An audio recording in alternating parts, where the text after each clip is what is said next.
You're now watching the Danny Mac Podcast on the Bet Rivers Network. 2 more tilts and then Week 14 is in the book. Are you having a prosperous weekend in the NFL, or are you scratching your head like a lot of these NFL coaches wondering, how in the F do you pull this thing out of your backside with just 4 weeks remaining in the season? That's where I am. I am laying off tonight. I'll tell you in a little bit what I believe to be the play of the year. And it has nothing to do with Giants, Packers tonight, or Dolphins and Titans. Miami laying 14 in that one. Thanks for joining me on the Danny Mac Podcast as I celebrate tongue-in-cheek, I suppose, to a very large degree, the Bears' back-to-back wins. They beat the Lions yesterday convincingly at Soldier Field.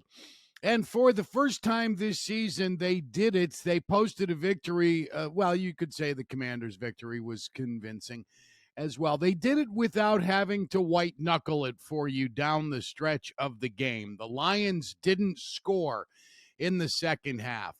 The Bears go the length of the field on their opening drive. They get the touchdown. They force the punt. They add 3 more. The Bears are out of the gate rolling.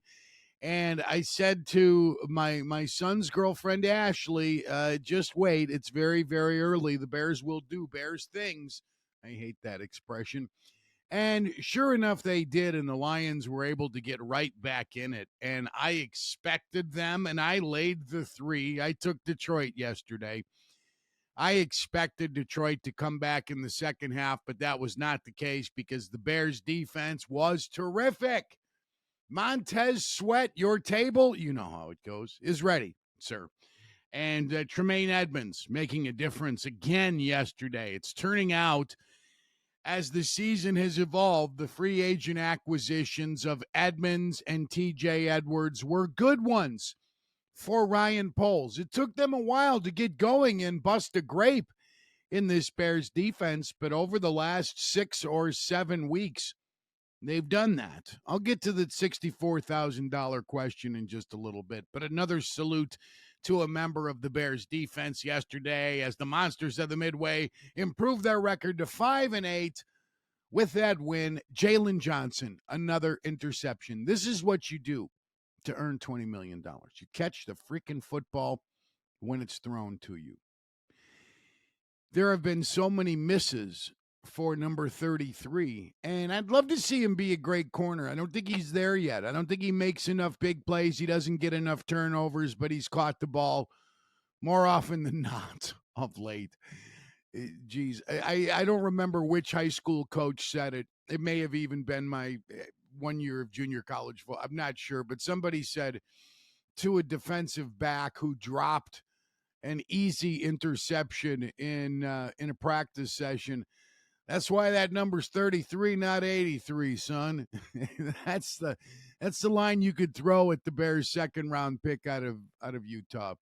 But yesterday he caught the ball, and the Bears forced turnovers, and Detroit didn't, and the Bears won the game.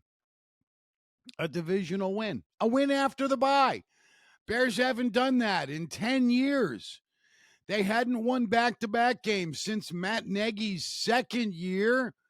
How about that? How about DJ Moore getting the Bears on the board early with a nice touchdown run? Luke Getsy pulling a few things out of Matt Eberflus's shirt sleeve. Now, I'm more impressed with what the Bears did defensively yesterday. A lot of teams have had their way with Detroit and made big plays, but let's give Getsy some credit because we've all been pretty rough on him when he has done stupid things, and the coordinators in Bears history do stupid things. That's the team tradition, just like the T formation. Whether it was John Shoup or Pap Hamilton or Mike Martz, Mike Tice, it doesn't matter. A lot of dumb things have come out of Bears offensive coordinators' game plans through the years, but they make enough big plays yesterday. DJ Moore effective. Cole Kmet, again, very effective. And Fields didn't turn it over. His numbers were not all world, but he didn't turn it over. He made good plays, was effective as a runner. All good things. So here is the $64,000 question.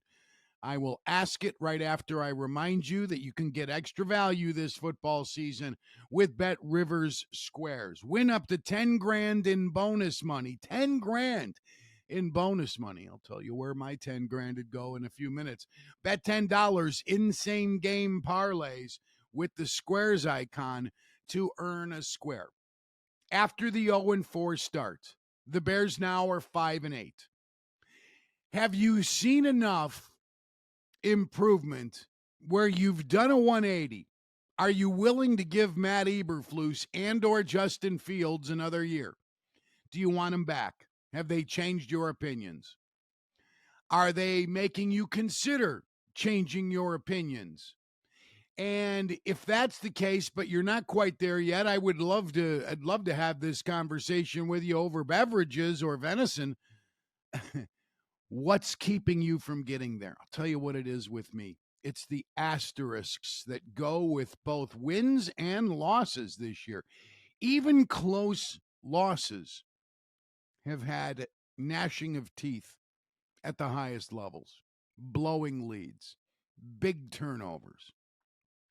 But in the wins, I don't know how you can't. Now, that's a good team yesterday. It's going to be an eventual division winner. It is an eventual division winner. The Lions will win the NFC North. It's a good football team. They deserve to be the preseason prohibitive favorite in the North, and I didn't think they did at the time. But I've been proven wrong. They're not a great football team by any stretch. They give up way too much on defense. They don't get enough quarterback pressures. Well, maybe enough pressures, because that's the big buzzword now when fan bases accept the fact their pass rusher isn't getting there enough to make a big enough difference if they want to defend the guy. Well, look at all the pressures he's getting. And look at how that's freeing up guys on the other. Well, that's not why you get paid $25 million. You get paid that kind of money to go Myles Garrett on the opponent. And boy, did he do that impressively yesterday, doing his Myles Garrett routine, and he'll do it against the Bears this week. I do suspect Cleveland is a 3-point favorite at home against the Bears in Week 15. How do you not put an asterisk on the win over the Raiders earlier in the year? The Raiders were in free fall. Their effort in that game was pathetic. They had body language in the second quarter exemplary of a loser. And I try not to read too much into BL, but I don't know how you couldn't watch that performance. And Brian Hoyer was their quarterback. It was before they'd moved away from Garoppolo and on to Aiden O'Connell. They decided to let the Purdue rookie wait just a little bit, and Hoyer shit the bed terribly against the Bears. He was awful. The Raiders didn't play hard at all. And that was, that's a win for the Bears. They go to to play at, I almost said RFK, didn't I? FedEx Field against the Commanders early on in my Thursday Night Football to post a 40-20 win against the defense. Rivera's Commanders, whose first-round pick, Emmanuel Forbes, the corner out of Mississippi State, had to be benched in the game because he was so awful. That's how bad Washington was that night. Okay, those are two of the wins. They should have beat Denver when Denver was a dreadful team. Denver was not far removed at all from the 70 points it had given up against the Dolphins at Hard Rock Stadium early in the season. That's where the Broncos were when the Bears caught them. And they still lost the game. They beat Minnesota without scoring a touchdown. Is that enough for you? Eking out these wins against teams that are bad, or in the case of the Lions, a good team that has been unraveling down the stretch of this season. And you look at them, hey, they were 9-3 going in. How can you not? You're right. You're right. That record is what Bill Parcells said it was. It was the tuna who coined that expression, right? Still, though, man, I don't know what's wrong with Detroit, why they don't score more points. They've got too much firepower offensively to be held to 13 points. I don't care how well the Bears defense is playing. Lions offensive line is a little bit banged up right now. They ran the ball okay. It just didn't make much of a difference between David Montgomery, the former Bear, and the rookie Jahmyr Gibbs. The Lions had, 26, 28 carries for 130-ish yards. They did all right running the ball, but it didn't make a big enough difference, and they didn't make enough big plays. And the Bears did an awesome job on Sam Laporta, the rookie tight end out of Iowa. If Iowa could collect all of its tight ends that are in the NFL today, and there's a bunch of them, and put them on the field for their bowl game, they may cross midfield. They may score a touchdown even. Because this current anyway, I'm getting off topic here. I don't think this is enough. My take is no. I do not give Matt Eberflus another year. And it's not because, and I've heard the argument made against him of his assistant coaches, Alan Williams, the defensive coordinator, 1 week into the season, an HR-related resignation and all of the mystery that surrounded that, as well as David Walker, I think his name was, the running backs coach, who got popped a month or so ago for conduct unbecoming. I won't throw that on Eberflus because that can happen to anybody. It is under his watch, and it's not a good thing. But I can't hold him accountable for the behaviors of other grown men. I can't do that. I won't do that. I just don't think he's a solid enough leader. I think it was inexcusable in his second year to waste the month of August. That's the biggest reason why I don't want him back. He wasted August. They didn't know what they wanted to be. If that were a mistake he made as a rookie head coach, I'll live with it. He's not a rookie head coach. Should have learned from his 3-14 start a year ago. But the Bears now are 5-8. Don't want to pee on your cornflakes or your ham sandwich or whatever it is you're having while listening to the Danny Mac podcast, reviewing Week 14 and quickly previewing the NFL's wager of the year, because I have it. Now, I mentioned that you can win up to $10,000 in bonus money by playing the Bet Rivers Squares. I actually thought about $10,000 over the weekend. If I had $10,000, I said to myself that I wasn't going to miss, that I could just it goes, no big deal. Where would my money go? And I considered games for yesterday, but more than anything, I think as the season has taken shape, you can start to look seriously and confidently at postseason awards and the Super Bowl champion. And I said on my terrestrial show Friday, if you believe the Cowboys will take care of business against the Eagles, get in on Dak Prescott now. Prescott had a good game. His numbers weren't off the charts, but he didn't throw it away and he didn't lose a fumble. He took care of the football, and the Cowboys trounced the Eagles. Now, Dallas is going to have to go on the road.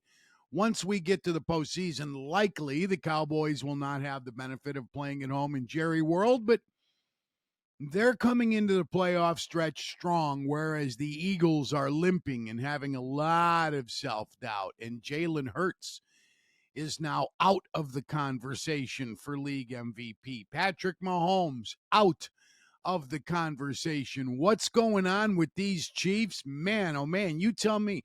You show me the team in the AFC. The Ravens impressively winning in overtime against the Rams yesterday included. You think those Ravens, if they are in fact the class of the AFC, can play with San Francisco or Dallas? Do you think the Dolphins can? Now, the Dolphins are fun. The Dolphins score points. Tyreek Hill is a worthy MVP. He's not going to get the award because of the dopey-ass way the voters look at it. It's a quarterback award. Hill is going to win the Offensive Player of the Year award.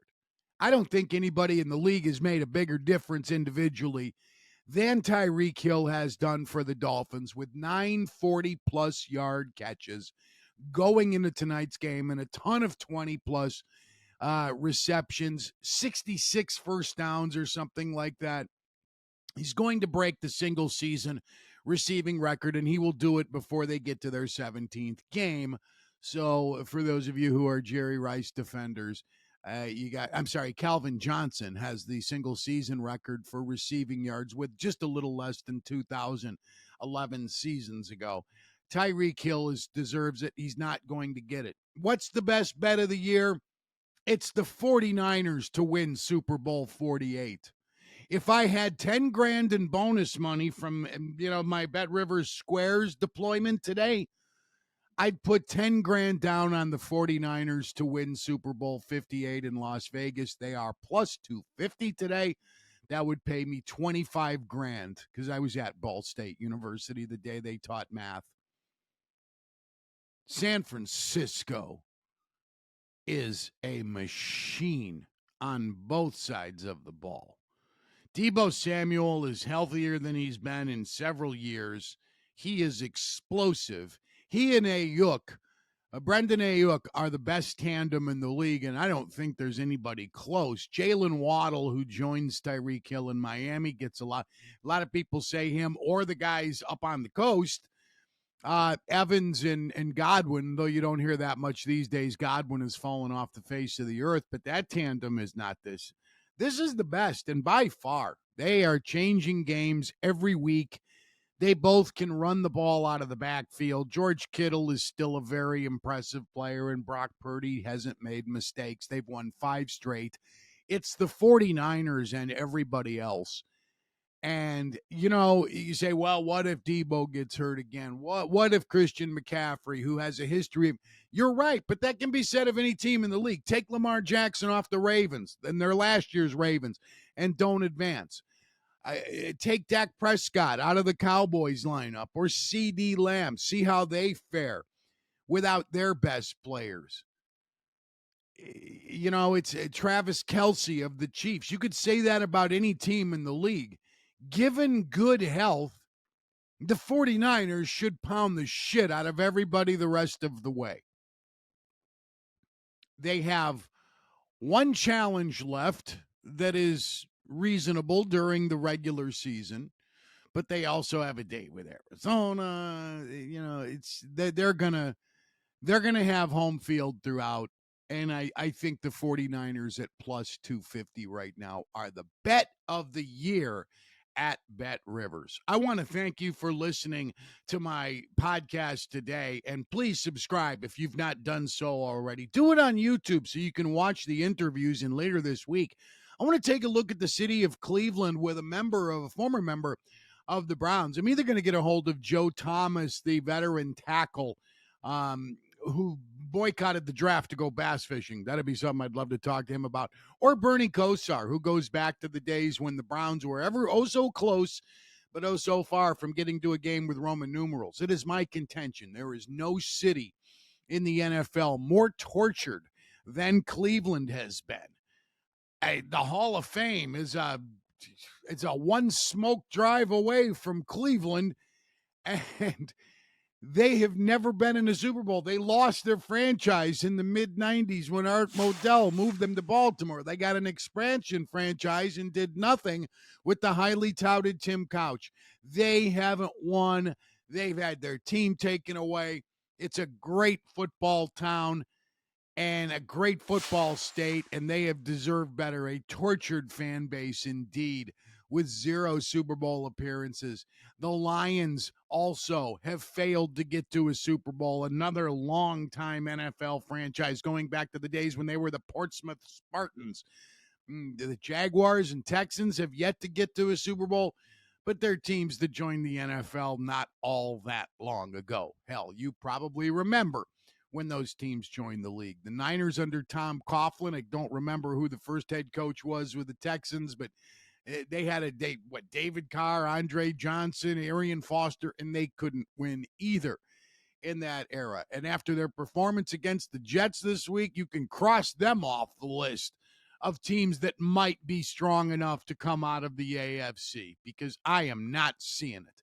Thanking Adam Delavitt, who runs the Bet Rivers Podcast Network, and Sam Michael, my producer, for a job extremely well done, as always. Troy Mocker, who takes care of a lot of our research behind the scenes. Alex Pastor at social media for our social media distribution, and Randy Merkin, who handles the guest load and comes up with good ideas. Thanks for listening. Back later in the week with much, much more on the Danny Mac Podcast on the Bet Rivers Podcast Network. Go Bears!